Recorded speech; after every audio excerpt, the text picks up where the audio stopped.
하겠습니다. 말씀을 봉독합니다. 시작. 그러므로 너희가 그리스도 예수를 주로 받았으니 그 안에서 행하되 그 안에 뿌리를 박으며 세움을 받아 교훈을 받은 대로 믿음에 굳게 서서 감사함을 넘치게 하라. 아멘. 오늘은 맥주 감사 주일입니다. 한국교회는 아까 말씀드렸듯이 1년에 2번 그렇게 감사절을 지킵니다. 7월에 이제 맥주절과 함께 11월에 추수감사절이 있죠. 7월의 맥주감사절은 이제 상반기 때 한 6개월 동안 우리를 지켜주신 하나님을 기억하면서 감사를 드리는 차원이고, 또 11월 추수감사절은 한 해를 마무리하면서 하나님께서 베푸신 은혜를 기억하면서 감사의 고백을 드리는 어떤 이제 그런 의미로 시간을 갖는다라고 그렇게 이제 보시면 됩니다. 사실 이제 맥주절은 성경에 있는 겁니다. 여러분 잘 알듯이 추수감사절은 이제 성경에 없어요. 성탄절도 사실 성경에 없는 겁니다. 기독교 역사 가운데에 자연스럽게 교회 가운데에 그렇게 생겨난 어떤 그런 절기들이 성탄절이고 그리고 추수감사절이에요. 네, 뭐 엄연히 따지자 성경에서 나온 걸 따지자면 이제 맥주감사절이라고 이제 보시면 됩니다. 뭐 아무튼간에 이 감사하는 내용들이 있습니다. 추수감사절이나 맥주감사절 때 감사하는 내용들이 있는데, 우리의 인생을 되돌아보면서 하나님께서 베푸신 은혜가 분명히 있다라는 것이에요. 근데 그것을 감사하는 것과 함께 더불어 더 뛰어넘어서 감사할 게 뭐냐면은, 특별히 한국교회 안에서는 우리 인생들에게 베푸신 그 은혜에 감사하는 것뿐만 아니라 한국교회 안에, 이 땅 안에 복음의 씨앗이 뿌려져서 한민족이 예수님을 알게 되고, 또 이제 그 복음의 씨앗이 확장해 나가는 것에 대해서, 그래서 이 땅 가운데에 얼마나 많은 교회들이 세워졌습니까? 많은 성도들이 하나님의 백성이 되는 일들이 이 땅 가운데 얼마나 경험되었어요. 그것에 대한 감사와 기념의 의미도 포함되어져 있다라는 사실을 여러분들 기억하셨으면 좋겠습니다. 아무튼 뭐 오늘은 이제 맥주 감사 주일입니다. 그것을 기억하면서 감사에 대해서 오늘 나누고 함께 기도하는 시간 갖도록 하겠습니다. 신앙 안에서 중요한 게 하나 있다면 여러분 감사입니다. 감사. 근데 이제 우리가 빼먹기 쉬워요. 잘 잊어버립니다. 바쁜 일상 가운데에 가장 우리가 놓치기 쉬웠고 점검하지 못하는 게 있다라면 그건 이제 감사입니다. 감사. 사실상 우리들의 신앙생활 가운데 뭔가 이제 빨간 불이 이제 들어오는 이제 현상이 있어요. 그게 뭐냐면은 우리의 신앙의 고백 가운데, 입술의 고백 가운데의 삶의 내용 가운데 감사가 조금씩 사라지기 시작합니다. 그러면은 여러분 우리들의 신앙에 뭔가 이제 문제가 오기 시작한다라는 것입니다. 그런데 여러분 사람들은 그것을 많이 놓친다라는 거예요. 감사는 굉장히 중요하다라는 것입니다. 우리에게 어떠한 일이 일어납니다. 환경이 막 급변하게 변해요. 그렇지 않습니까? 그런데 그 변하는 환경으로 인해서 결과가 생기게 되는데, 사람들은 대부분의 이제 그런 일의 결과가 이제 환경 때문이다라고 그렇게 생각한다라는 것이에요. 근데 사실상 그 이제 우리가 닥치는 수많은 어떤 그런 이제 결과나 일에 관한 어떤 그런 이제 영향을 미치는 것은 사실상 환경은 몇 프로 되지 않는다라는 사실입니다. 어떠한 환경 때문에, 일 때문에, 사건 때문에 결과가 달라지는 것이 아니라 그 일에 대한 우리들의 반응이 더 중요하다는 겁니다. 그리고 우리들의 반응 때문에 상황이 역전될 수 있는 것이고, 또 하나님께서는 또 그것을 원한다라는 것이에요. 여러분 신앙이란 무엇입니까? 한번 곰곰이 한번 생각해 보세요. 우리 여러분 안에 신앙이 있잖아요. 예수를 믿고 내 안에 신앙이 있습니다. 우리를 신앙인이라고 하잖아요. 예수를 믿는 하나님의 백성이라고 하기도 하고 하나님의 자녀라고도 하기도 합니다. 여러분 신앙이란 뭐예요? 우리에게 일어난 일들을 예수님의 렌즈로 보는 겁니다. 예수님의 시각으로 바라보고 그것을 그렇게 해석하는 거예요. 영적으로 해석하고 반응하고. 그렇다면 가장 중요한 게 뭐냐면은 우리에게 일어나는 모든 일들 가운데에 범사에 감사로 반응하는 것이 중요하다는 겁니다. 성경에 범사에 감사라고 있어요. 무슨 얘기입니까? 늘 감사란 얘기 아닙니까? 항상 감사라는 얘기. 그럼 말씀 그대로 우리가 그렇게 반응하라는 것이에요. 항상 기뻐하라는 것도 항상 기뻐함으로 반응을 하라라고 하신 하나님의 그런 말씀 아닙니까? 근데 이제 우리 삶 가운데 내 의지와 내 생각과 내가 원하는 것과 관계없이 그러지 못할 상황이 있다는 것이에요. 그럴 때마다 하나님의 자녀들이 기억해야 될 것은 사실상 이 모든 영역은 하나님 손에 달려있다는 걸 인정하는 겁니다. 그래서 그 영역 하나님의 영역인 거예요. 사람의 영역은 뭐냐면은 내가 어떻게 그렇게 믿음으로 반응할 것인가, 내가 어떻게 영적으로 반응할 것인가. 여러분, 그것에 따라서 우리들의 신앙의 내용이 완전히 달라질 수 있다라는 것입니다. 이번 복음서를 보면은 예수님께서 바다 위를 이제 걸어오시는 것을 누가 봐요? 베드로가 보지 않습니까? 베드로가 그거 봅니다. 이제 예수님께서 베드로에게 오라고 말씀하시자 베드로는 배에서 내려서 이제 예수님께 한 걸음 한 걸음 걸어갑니다. 믿음이 있었죠. 예, 물 바다 위를 걸어가요. 그런데 갑자기 막 풍랑이 막 일입니다. 풍랑이 일어요. 마음 가운데 두려움이 사로잡힙니다. 그때 베드로가 어떻게 돼요? 바다로 풍덩 빠지죠. 풍덩 빠져요. 그때 예수님께서 빠진 베드로를 꽉 잡아서 건져주십니다.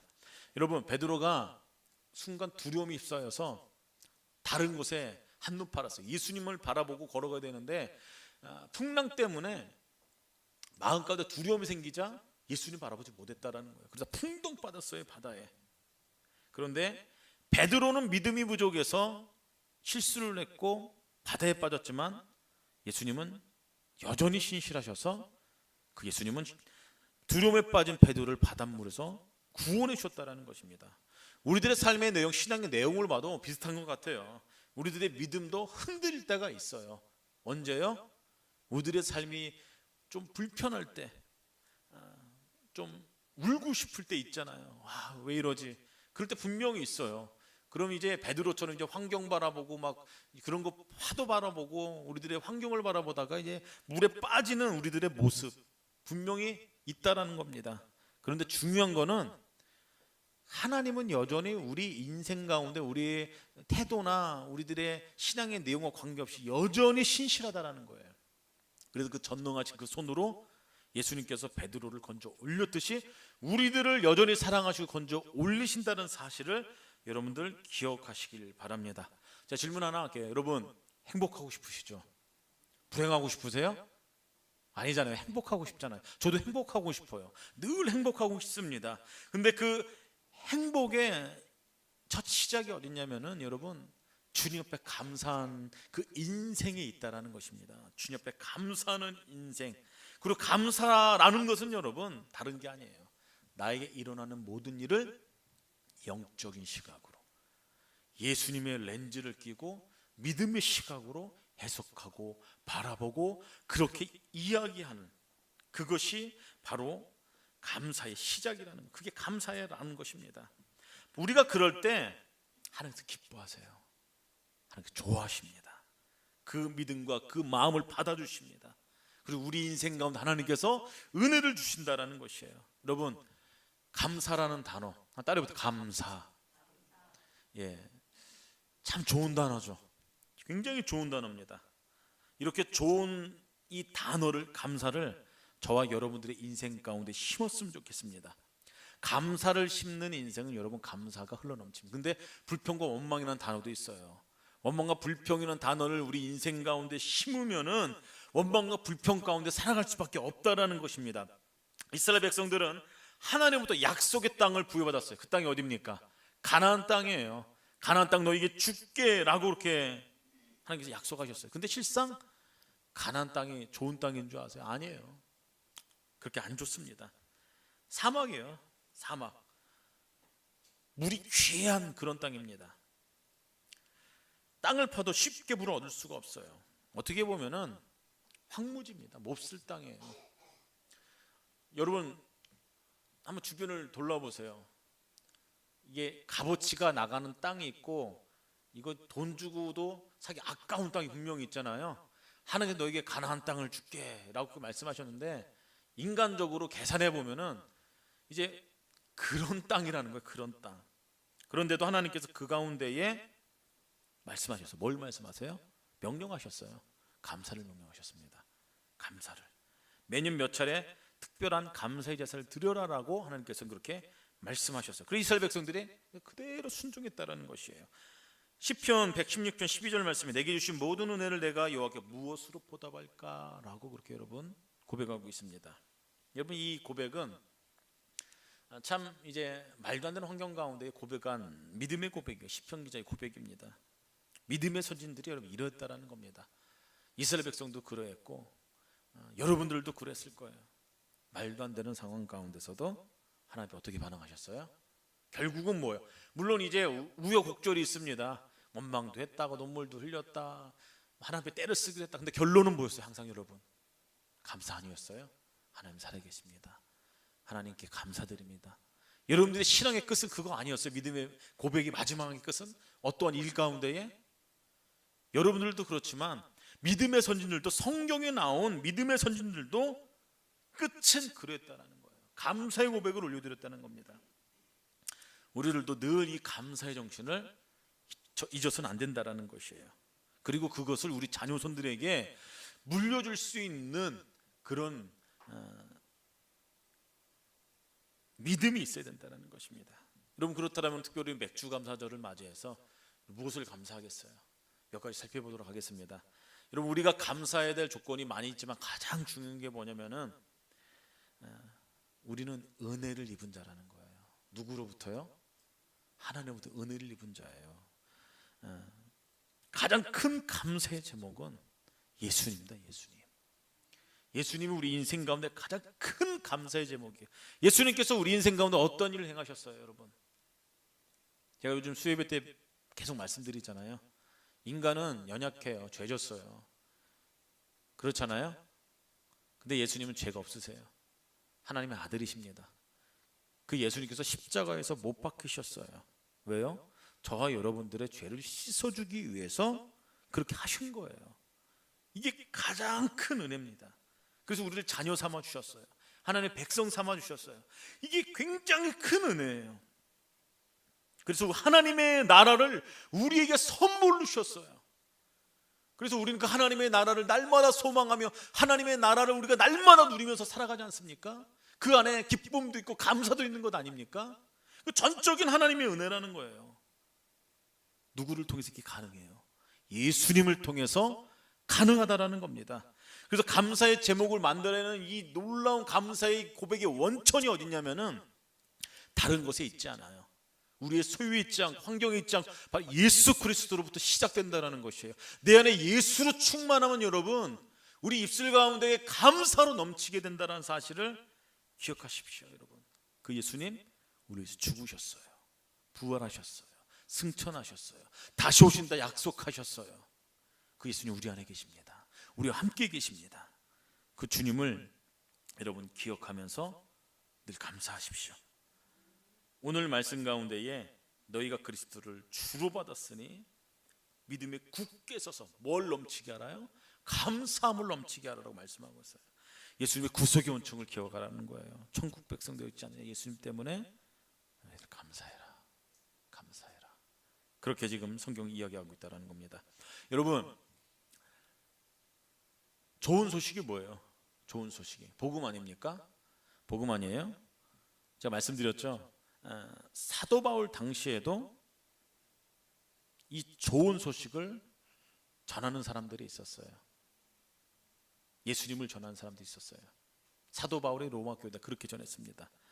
그런데 예수를 믿긴 믿지만 이 좋은 소식을, 이 복음을 부끄러워하는 사람들이 있었다라는 것입니다.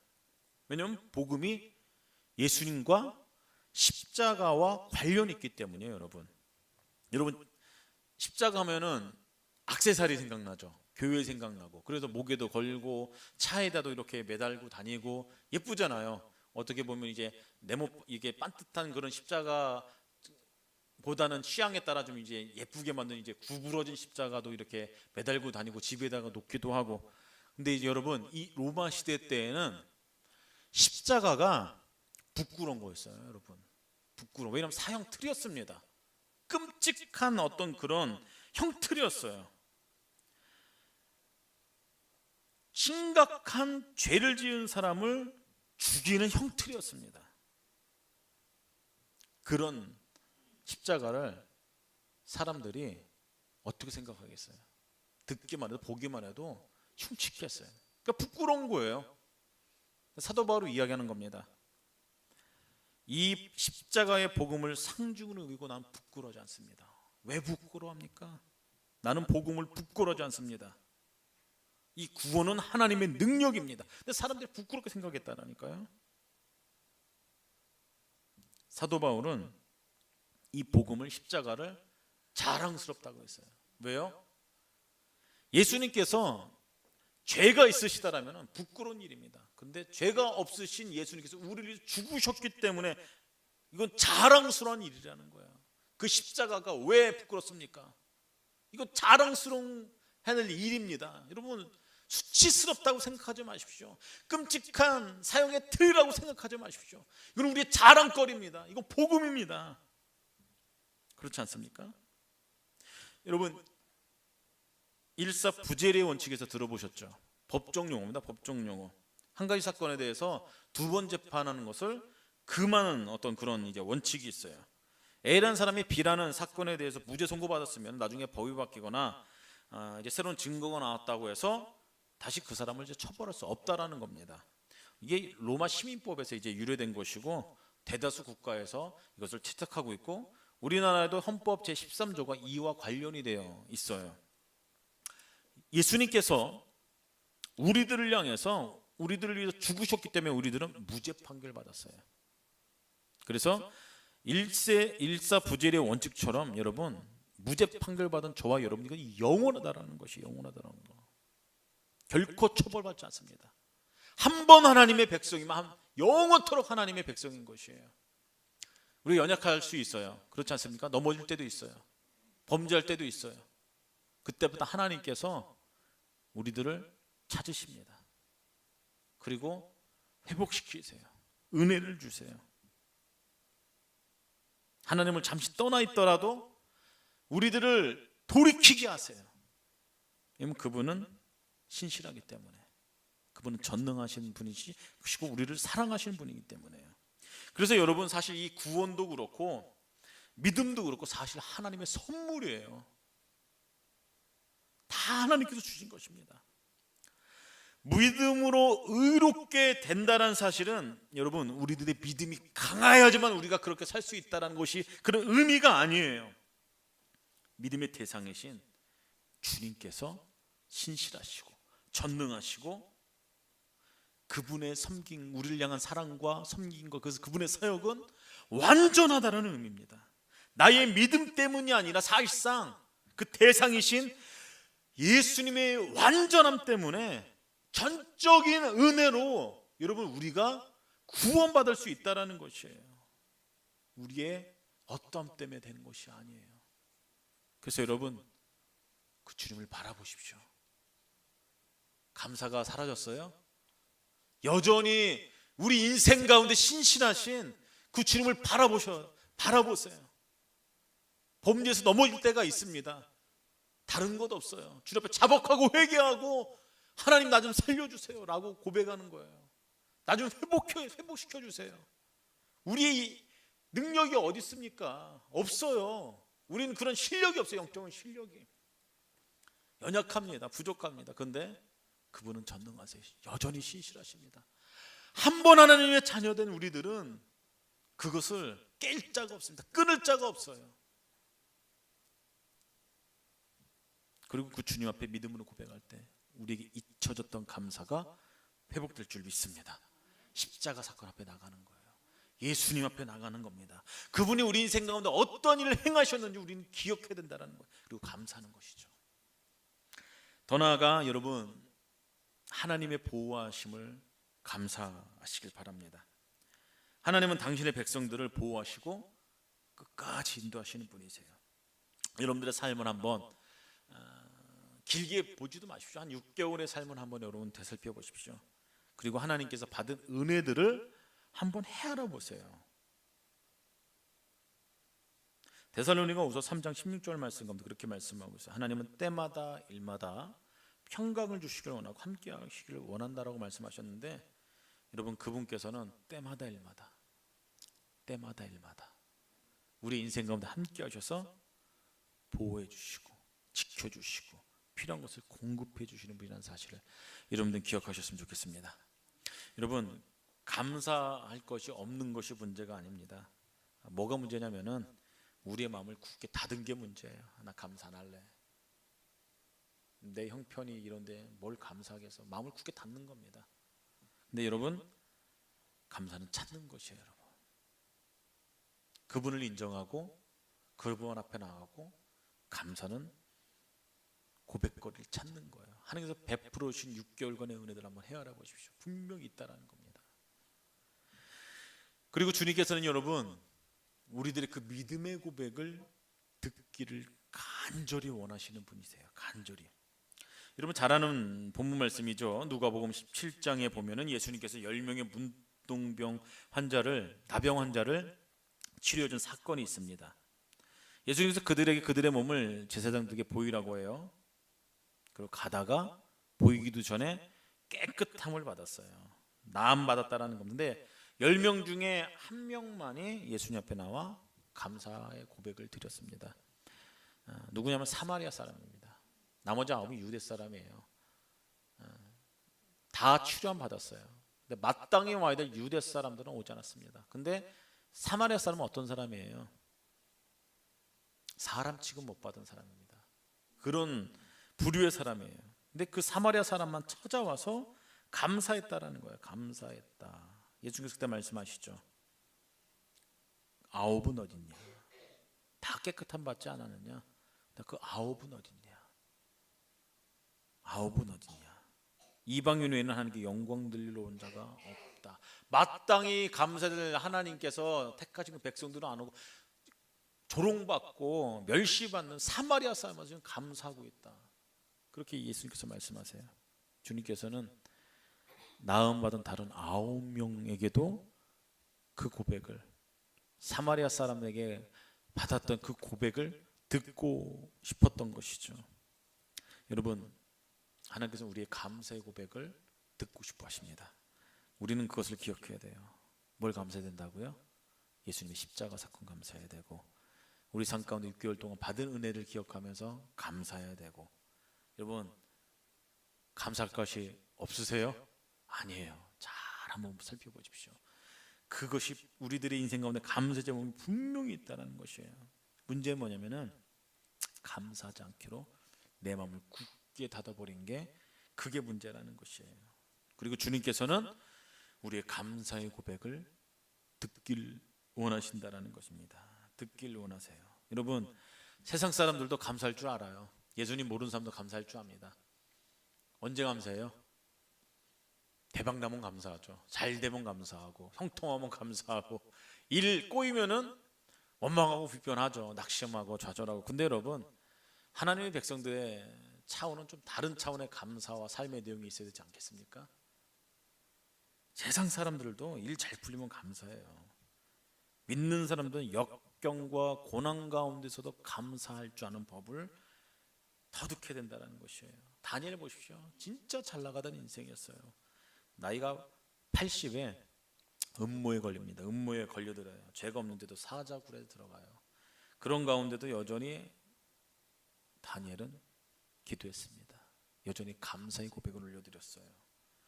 여러분, 믿음의 선진이 그랬던 것처럼 주님이 원하시는 그 모습을 그대로 살아내시는 우리들의 모습 되기를 예수 그리스도의 이름으로 소망합니다. 마지막으로 여러분, 감사는 이제 우리 인생을 복을, 하나님께서 주신 복으로 가득 채우는 창고라는 사실을 기억하셨으면 좋겠습니다. 감사는 하나님의 나라의 축복의 창고를 여는 키라는 것을 여러분 기억하세요. 탈무드에서 그런 이제 글귀가 있습니다. 세상에서 가장 지혜로운 사람은 배운 사람이고, 가장 강한 사람은 자기 자신을 이기는 사람이고, 가장 행복한 사람은 감사하는 사람이다 라고 그렇게 나왔어요. 행복한 사람이 누구라고요? 감사하는 사람이다. 감사하면서 사는 사람이다. 감사하는 사람은 마음 안에 평강이 있어요. 입술에 찬송이 있어요. 얼굴에는 웃음이 있습니다. 왜요? 그는 예수님이 살아계시기 때문에, 예수님으로 인하여서 감사하기 때문에 우리들의 삶 가운데 평강이 있고 찬송이 있고 웃음이 있을 수 있다는 것이에요.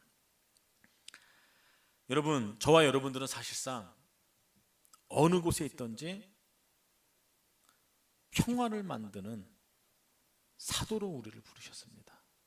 가정을 화평하게 만들고, 여러분들이 서 있는 사업장을 화평하게 만들고, 관계된 모든 사람들을 화평하게 만들고, 교회 공동체를 화평하게 만들고, 예수 안 믿는 사람들과 관계하면서 그곳을 화평하게 만들고. 근데 그 비결이 있다라는 거예요. 비결이 다른 건 아닙니다. 감사하면 된다라는 거예요. 감사하면 된다라는 겁니다. 감사하면 평강이 넘쳐요. 이게 영적인 원리라는 겁니다. 감사하면은 하나님께서 주변을 그렇게 변화시킨다라는 것입니다. 감사는 전염성이 강해요. 감사하기 시작하면은 우리의 인생이 달라지는 거예요. 근데 반면 원망과 불평도 전염성이 강합니다. 한 명이 원망하고 불평하면 이 전염 속도가 장난 아니에요. 확 퍼져버려요. 근데 감사도 그렇다라는 것입니다. 감사도 좋은 긍정적인 어떤 그런 영향력을 발산한다라는 것이에요. 예레미야 30장 19절 말씀입니다. 그들에게서 감사하는 소리가 나오고 즐거워하는 소리가 나오리라. 내가 그들을 번성하게 하리니 그들의 수가 줄어들지 아니하겠고, 내가 그들을 존귀하게 하리니 그들은 비참해지지 아니하니라 라고 말씀하고 있습니다. 여러분, 우리들의 가정에서도, 교회 공동체에서도, 여러분들의 삶의 터전 가운데서도 감사의 고백이 끊이지 않을 때 하나님께서 번성케 하세요. 하나님께서 우리들을 존귀하게 여기십니다. 말씀을 마무리합니다. 오늘 추수감사, 맥주감사 주일입니다. 최고의 감사를 찾아서 감사의 고백을 올려드리는 오늘 거룩한 주일과 한 주간이 되기를 예수 그리스도의 이름으로 축복합니다. 다 함께 주여 크게 세 번 외치고 통성으로 기도하는 시간 갖도록 하겠습니다. 감사의 고백을 올려드리십시다. 예수님 감사합니다. 2000년 전에 우리를 향하신 그 놀라운 십자가 사건을 감사합니다. 그리고 6개월 동안 베푸르신 은혜를 우리가 그 제목들을 하나하나 고백하면서 주님 감사합니다.